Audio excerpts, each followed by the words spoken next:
The following interview was recorded live at the North American Menopause Society, or NAMS, annual meeting. Founded in 1989, NAMS is North America's leading nonprofit organization dedicated to promoting the health and quality of life of all women during midlife and beyond through an understanding of menopause and healthy aging. Hello, this is Dr. Prathima Setty, and I'm your host for this segment on ReachMD. Today we have with us Dr. Susan Reed.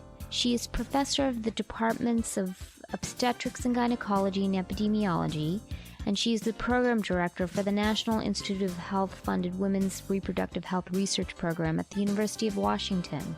She is internationally renowned for her research in midlife women's health, and she will be discussing today non-hormonal options for hot flashes in the postmenopausal woman. Dr. Reed, thank you so much for being with us today. It's my pleasure. Dr. Reed, in the office setting, a postmenopausal patient often comes in with varied complaints, one of them being hot flashes. What is your approach to treatment of hot flashes in this type of patient? There are many factors one might want to consider in counseling someone who comes in with bothersome hot flashes. First, you want to assess how they feel about a hormonal versus a non-hormonal versus a behavioral intervention. And some women walk into the office already fairly set on which direction they might want to go. Some women may have risk factors that would push the decision to go one direction versus another. Focusing on the non-hormonal treatments, many women like to try herbal therapies or things that they perceive that are not prescription. Can you comment on some of these therapies such as black cohosh, evening primrose oil, some of these therapies that are commonly used? So our group in Seattle did one of the largest randomized controlled trials looking at black cohosh with my colleague Dr. Catherine Newton, Dr. Andrea LaCroix, and that was a large randomized controlled trial with women who received either placebo, a black cohosh mono herbal therapy, but multi-botanical that contained black cohosh. And there was still another arm of women that were randomized to the multi-botanical plus a soy diet. So we were able to study a number of herbal therapies at once. And then lastly, and most importantly, we had an arm that was anchored in the gold standard estrogen. So we had anchors on both ends with the placebo and the estrogen therapy.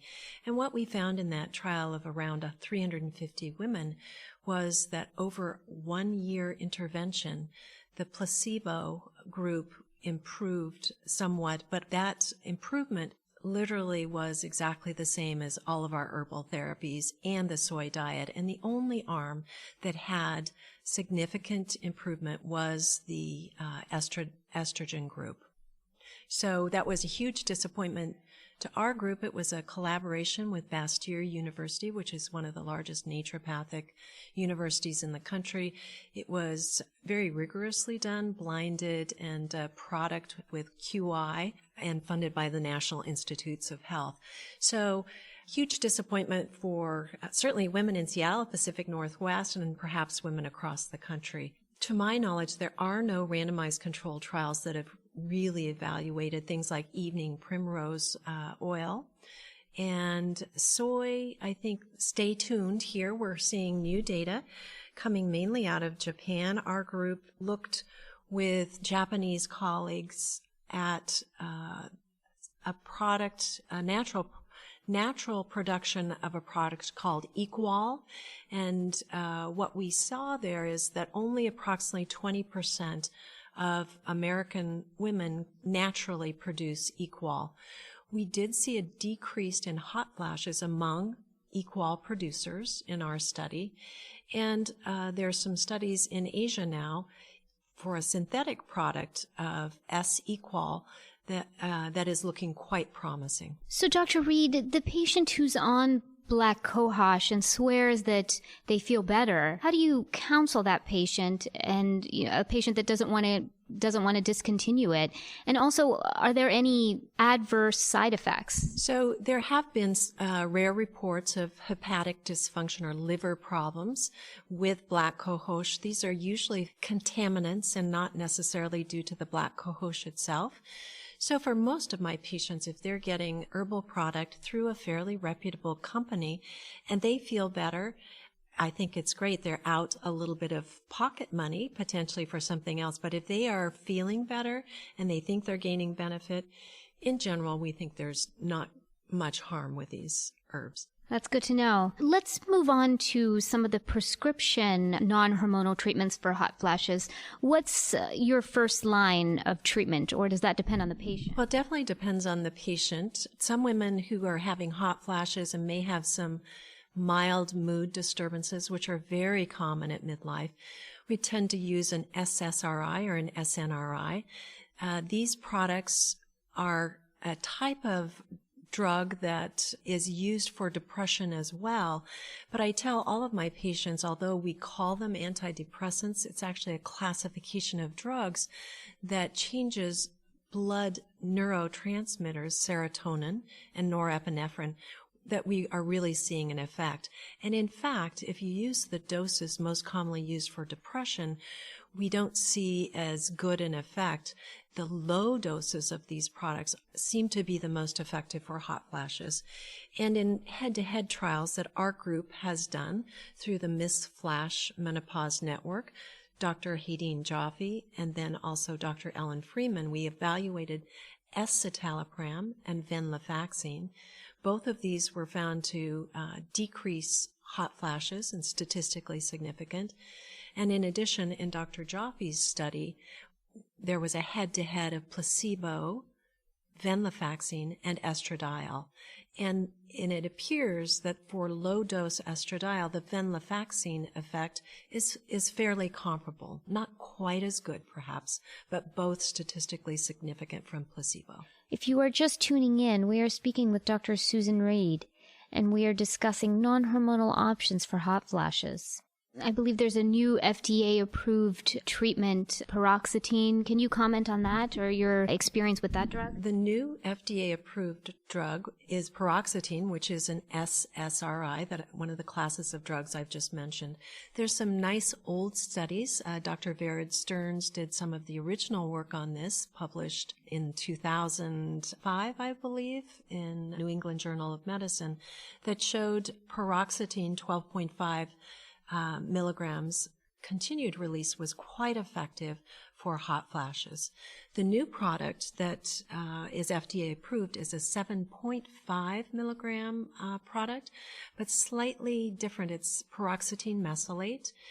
And if you look at the pharmacokinetics of these two products, the new Risdel product is quite comparable to the product that Vered Stearns evaluated, and in fact is a generic product today. So quite comparable and effective.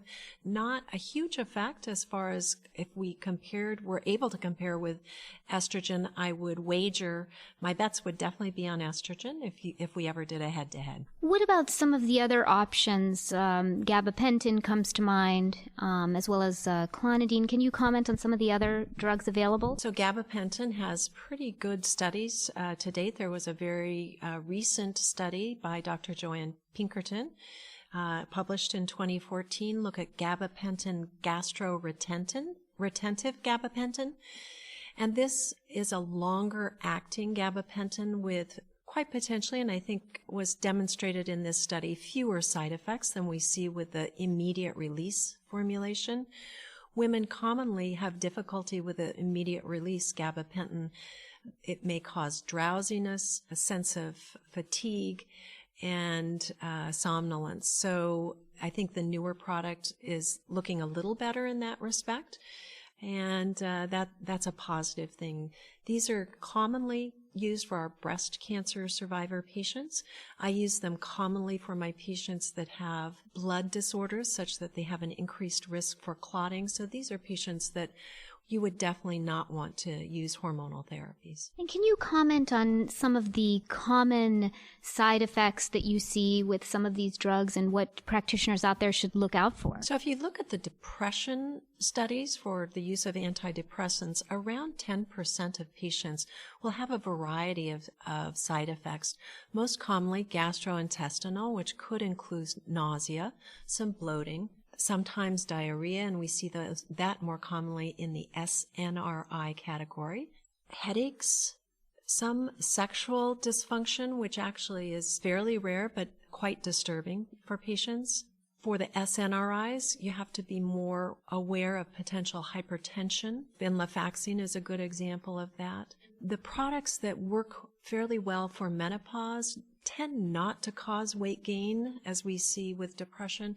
And I think it's also a dose response, so that it would be a very rare side effect. That was a great review, Dr. Reed, on non-hormonal therapies for hot flashes. Do you have any final thoughts, take-home messages for our listeners regarding this topic? Well, I would say it's an exciting time that we historically have relied on hormonal therapies for treatment of menopause, that we are looking to other potential treatments that would be of benefit for women, particularly with relation to sleep disorders that are common at midlife and mood.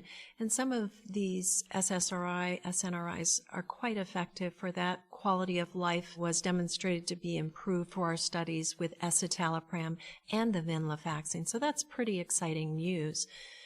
I think we're broadening our approaches. So our group has also looked at yoga intervention for menopause, exercise, and certainly with the yoga, though we didn't see a decrease in hot flash frequency, we saw impressive improvement in quality of life.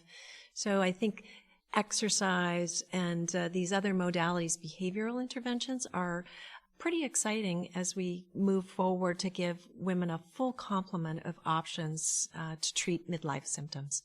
Well, thank you very much, Dr. Reed. I am your host, Dr. Prathima Setty, and you've been listening to ReachMD Radio. If you missed any part of this discussion, please visit reachmd.com to download this podcast. Thank you for listening.